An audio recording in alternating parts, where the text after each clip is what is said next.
এই যে গাইস এখানে আলুর চপ বানাচ্ছে।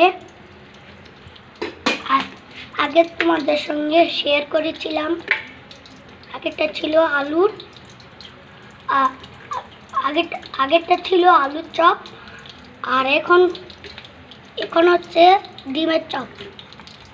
আর এটা সবচেয়ে জাল।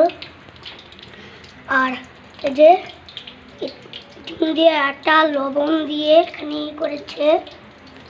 আর এখানে সবচেয়ে জালটা এখানে বড়ে বড়ে তারপর তেলের মধ্যে দিচ্ছে।